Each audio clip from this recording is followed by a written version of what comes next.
everybody. Welcome back to another episode of Honestly Bilal. I'm your host, Bilal Ahmed, and I'm a fourth-year medical student at the University of Toledo. And this is Honestly Bilal, the show for the aspiring ophthalmologist, where I sit down and talk to medical students interested in ophthalmology, residents training in ophthalmology, and current ophthalmologists in the field today. I'm joined by Chad Lewis today. He's a fourth-year medical student at Dartmouth. Chad, it's a pleasure to be with you. I've heard stories from other people about you, had to get to know you and talk to you, and I'm really excited to have you here today, man. Great. Thank you. I appreciate it. I'm really happy to be here. Yeah. So you have a very interesting story. I mean, part of your story involves being in the military and, you've done a lot. So talk about your background and really what's gotten you here today. I'm from San Francisco originally, grew up out there, and I kind of moved around a lot as a kid. My childhood, I guess, was like a little bit tumultuous at times. Like my father passed away when I was really young. When I was 9. So it was kind of just me and my mom for most of the time, and she was always working hard, trying to provide for us. And, unfortunately, she just was so busy with that. A lot of times I was just kind of like getting into whatever I wanted to get into. And, I wasn't taking school seriously and stuff like that. So what ended up happening is by the time I was getting to high school, I didn't really have like big plans. I didn't see myself as like a college student. I was just kind of like playing things by ear. And September 11th happened. I graduated high school in 2001. September 11th happened that summer. And I come from like a long family history of veterans. My dad was a World War II veteran, Tuskegee Airman. My grandfather was also a World War II and Korea veteran. I'm even like a distant cousin of Sergeant Alvin York, like a Medal of Honor recipient for World War One. So I'm very much in that like Lieutenant Dan kind of realm with my family, Yeah. So once like, September 11th happened, I really felt that call to serve. I kind of thought it was like, okay, this is my, generation's fight. We have to defend the country and all that kind of stuff. And definitely like the vibe of what was going on back then is a lot different than what it is now, now that like more information has come out and everything. But basically I joined the military, went in, I was like 17 at the time, joined the Marine Corps a few weeks after September 11th, went through boot camp and School of Infantry, went to communication school to become a radio technician. That was my main job. And I served on active duty in the Marines for 5 years. Went all over the place. My first duty station was in Southeast Asia. I was in Japan for a year, saw Thailand, Philippines, Korea, kind of just bounced around. Yeah, it was awesome. It's crazy. Yeah. And then when I came back to the States in like late 2003, I volunteered for a unit called a Marine Expeditionary Unit, which is basically like a crisis response force. So they are the ones that kind of just float around on the ocean 6 months at a time, waiting for something to happen. Like if, there's an embassy that is in trouble and people need rescue and evacuation, then we do that kind of thing. Or if there's, a humanitarian aid issue, like there's some kind of natural disaster that happens, we go in and save people from that kind of thing. Sure. So I was on that unit, and the war really shifted in Iraq at the time. There was like this big surge of troops that they wanted to bring in. So our unit was just like directly sent straight to Baghdad. And we spent 9 months in the Baghdad and Fallujah area during like 2004 to 2005. So it was really intense. It was during Operation Phantom Fury and the Second Battle of Fallujah and all that. And we were just trying to stabilize the area. And we were able to actually, the interim Iraqi government was able to do the first democratically held elections while we were providing security in the area. So, we were trying to help, stabilize things there. And after about 9 months there, came back, and it was like immediately Hurricane Katrina hit. So our unit was already like kind of ready to go from our deployment. So they just turned us around, sent us straight to New Orleans. So we spent like a couple months down there doing relief efforts, clearing out roads and like, rescuing people from flooded areas. And that was quite the experience too. So I think that those two really big experiences kind of colored my desire to want to help people, and being in those like intense moments where people are really in need and you can be there to like provide assistance and make people's lives better, that kind of thing. That really started to resonate with me there. But I wasn't I wasn't quite ready to try to make the jump into med school yet because I didn't even have a bachelor's degree, you know. Sure. So yeah, so that was kind of a long road from there. I went back to my normal job. One of my buddies was like, "Hey man, you know, why don't you come take some college classes with me?" You know, and I was like, I never considered myself like a good student or anything. Right. Yeah, Yeah, absolutely. but you know, I had the drive and the motivation from the time I was in the Marines. I was in a totally different headspace at that point than where I was when I was 17. You know, so I just started grinding with him. Like on lunch breaks, we would drive off base and go to a community college and take a class, and then come back to work. And then in the Wow. evenings, I would drive to another college, you know, in a different town and take other classes there.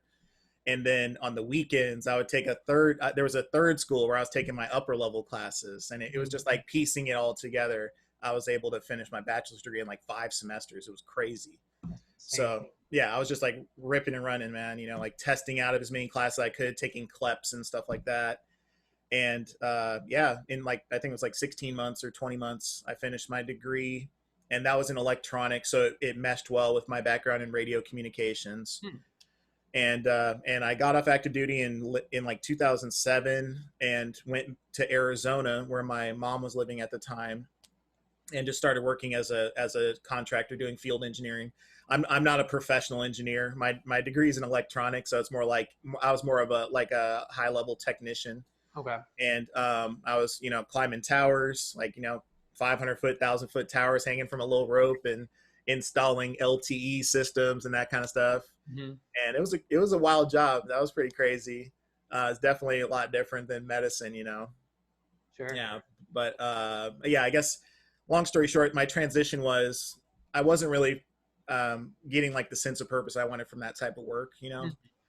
And I I kept like kicking around the back of my head like, what about medicine? What about medicine? I might be a really good fit, you know, and I could like help people. All the things that are kind of lining up. So I started going to University of Arizona and taking pre-med courses on the side while I was still continued to work full time. That was around 2010.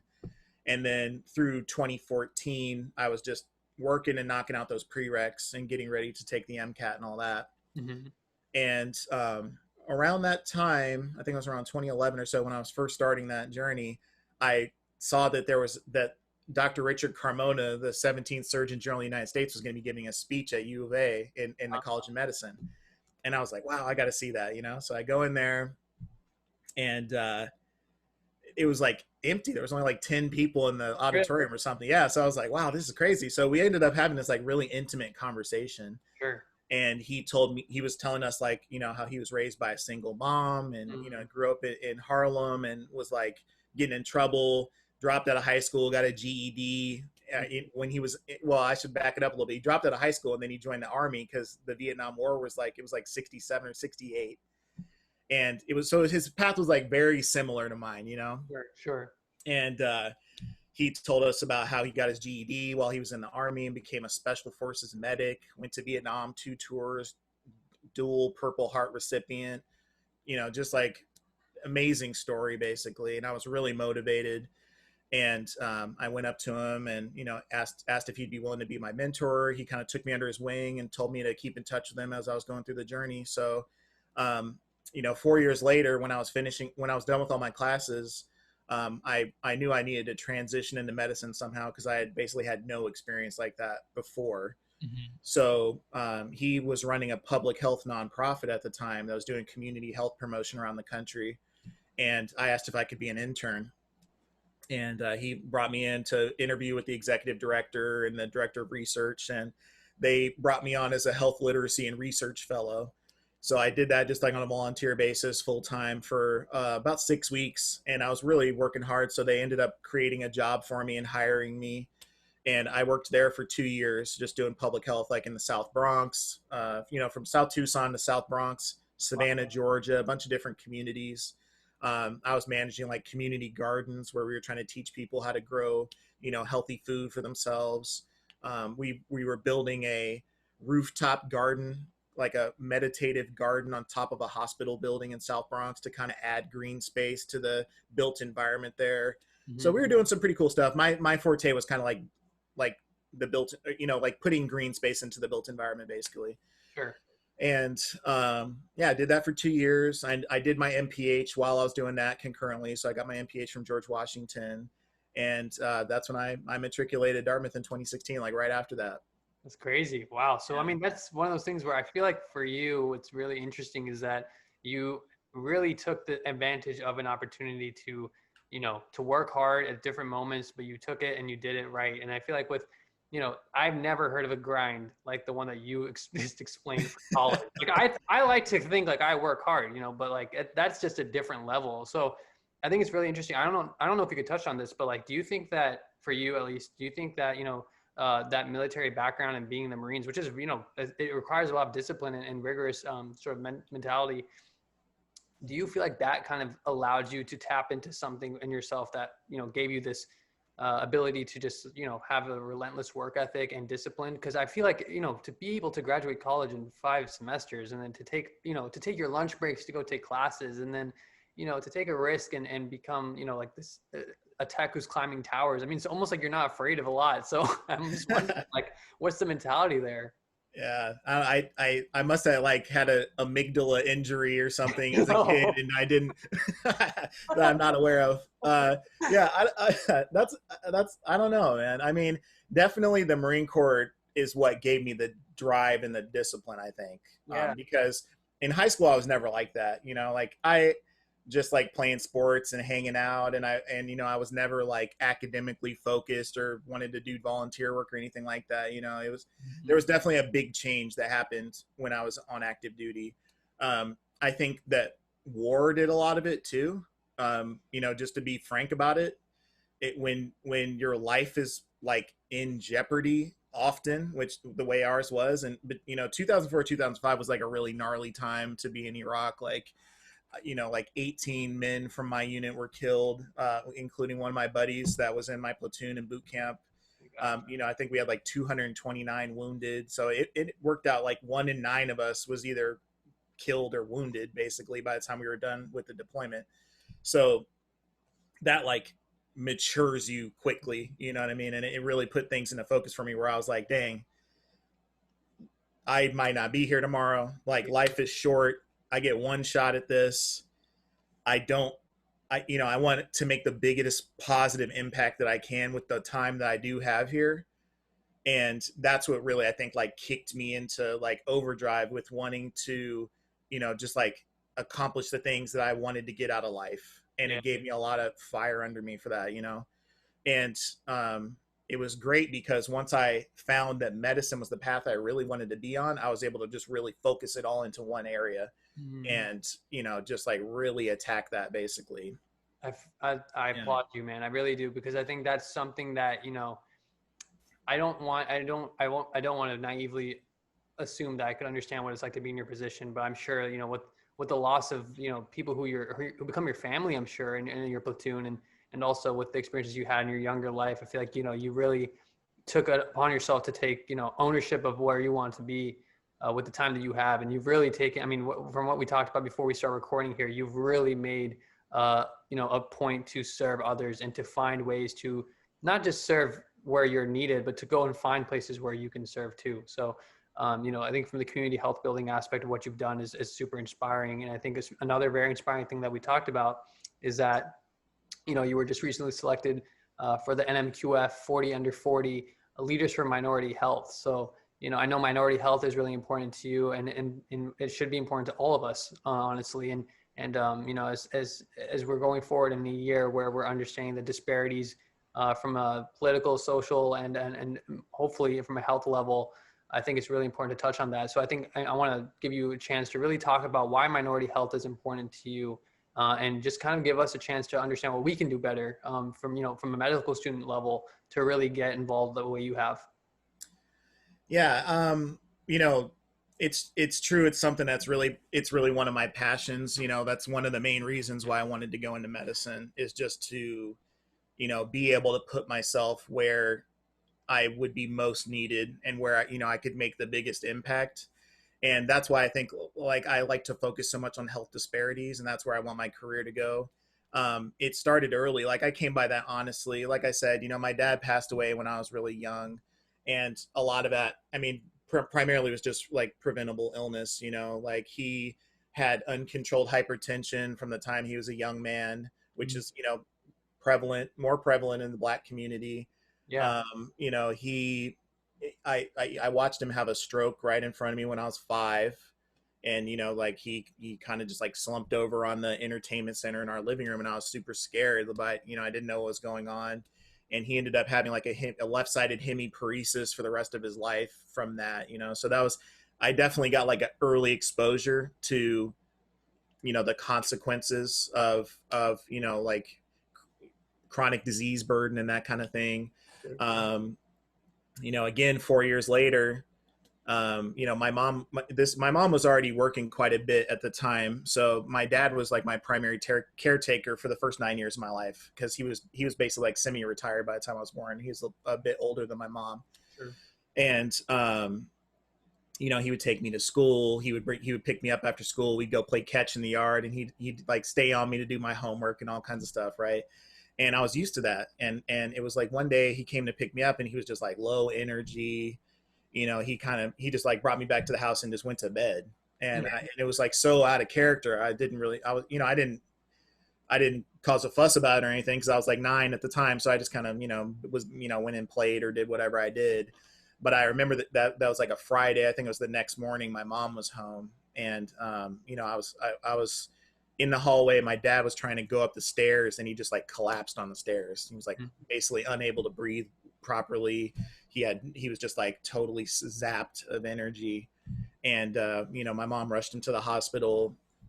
It turns out he was suffering from like sepsis. You know, he had like a massive lung infection. He had a kidney infection that spread to his lungs. So it was just like a mess, you know, and he died the next morning, man. You know, it was like, there was like so many things, like him not seeking care, him, you know, not having a relationship with a primary care physician, or, you know, like, I don't know. I can't say for sure, because I was so young at the time, but like, did he not trust the medical system based on, you know, like the era that he grew up in and his experience with, like, you know what I mean? Like, I don't know. I would be guessing, but those kind of things were like put into my mind early on.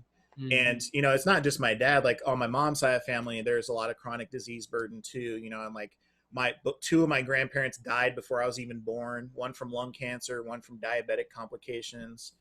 I lost my other 2 grandparents by the time I was in high school. It was just like, by the time I graduated high school, I think there was like nobody in my family over the age of 55, like on like total, you know? Yeah. So, that's something I've always carried into medicine and been like, man, how can I make a difference, you know, to like increase health literacy, increase the trust in the medical community. Yeah. You know, if somebody sees somebody like them and I can relate to them because we're culturally similar, sure, and they'll trust what I'm saying, you know, and I can make a difference for, you know, I think of myself and like, you know, dang, what if my dad was here right now? You know, what if he, you know, saw where I ended up in life, and, you know, those kind of things. I'm like, man, if he had had a Black doctor back then, would he be here now? You know what I mean? Right. Like, so those are the kind of things that really, really push me into that realm. So a lot of my extracurricular work that I spend a lot of time on is like, you know, trying to increase underrepresented minority matriculation into medicine. So I do a lot of youth development work in the community. You know, I've had a little brother in the community here, like an elementary school kid I hang out with since like 2018. I've been a YMCA basketball coach, and I set up a STEM program at a local high school here. So we try to encourage kids to consider STEM careers, and we do, you know, like hands-on lab activities, making remote controlled cockroaches and that kind of stuff. And we take them on cool field trips. We're pretty close to Boston, so we go down to MIT and let them see like these really awesome engineering labs. And, you know, Boston Dynamics, they make those robotic dogs that you can like push around and they maintain their balance and all that, those cool things. We went to that lab and let them see all the cool robots and everything. So we just try to make STEM like fun. Yeah. And, you know, bring them to the hospital and do casting clinics and like suturing clinics and all that kind of stuff. And, you know, my hope is that by bringing more underrepresented minorities into medicine and populating the workforce in a more, you know, proportionate way, that, you know, we can take down those health disparities. And, you know, I'm not a very experienced researcher. but I definitely do see my career going into academic medicine and wanting to do health disparities research. And I am starting to get into a little bit of that research now, but I'd say most of my work has been really done in like the community service and advocacy realm, and really just like trying to improve medical education and, trying to, really tighten up the way that we use race in medicine, like in medical education, Sure. that kind of stuff. So that, yeah, that's where I probably spend most of my time. That's awesome. And I think I really want to applaud you there I should say, I really want to, thank you for what you've done there, because I can't say that everyone has taken the same sort of initiative with those, with these sort of like very important issues that we're all accepting that this is a fact, right? We need minorities in healthcare. We don't have a lot of minorities in healthcare. We don't have a lot of we don't have as many African-American physicians. We don't have as many, Native American or Latino physicians. And I think, in my personal opinion, is that people do tend to want to trust people who they can relate with. I mean, that's just natural human instinct. So, I think what you're doing is giving kids a chance to really find like, hey, you know what, he didn't, soon to be Dr. Lewis, he took time. He took time to figure out what he wanted to do. He didn't have that father figure for all of his life. And you did something with your life. And I'm really impressed, man. Like I really do want to thank you for what you've done, because that's the kind of stuff that will that's more of what's going to make an impact in the long run than scores, numbers, stuff like that. You're giving it back now. I'm sure you're going to give it back later. So, congratulations what you're doing. Keep doing it. Don't settle. I don't think you're the kind of person who's going to settle no matter what, clearly, so keep climbing those towers, man. Seriously, you got the tools for it. So I'm rooting for you, and I really want to see what you can do. And if there's anything that you can educate us on to help, give us the opportunity to, do what we can, I'm sure a lot of other students will gladly, pull together some efforts to make it happen. So, yeah, I just want to say that. Thank you.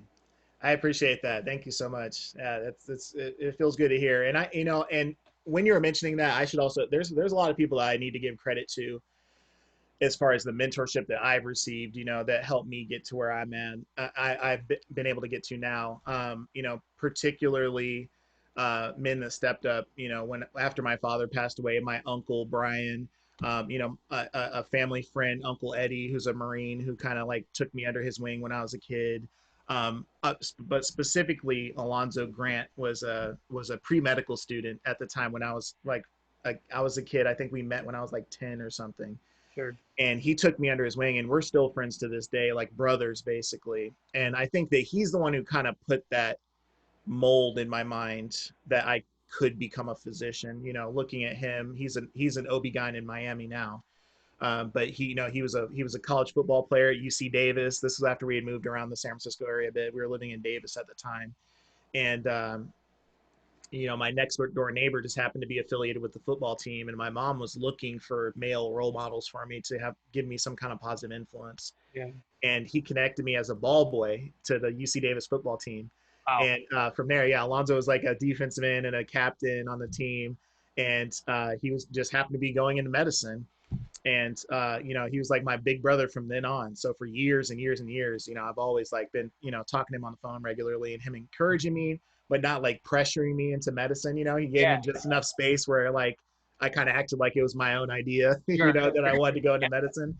But in reality, like if it wasn't for him, I wouldn't be here where I am right now.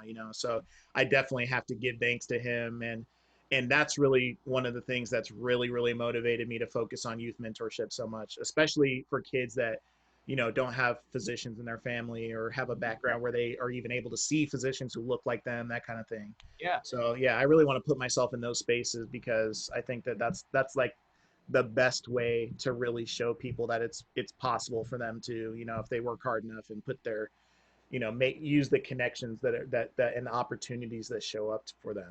Yeah, absolutely, man. And to somebody who, my dad is a physician. My dad's in internal medicine, pediatrics, and I do really, really, really respect people like you who've gotten here without having any physicians in their family, because it takes a different mentality to be like, I'm going to make this happen, and to resources and having the ability to just find just find the natural curiosity to want to seek out people. So I just really respect that, man. And I think that's something that is not instilled easily.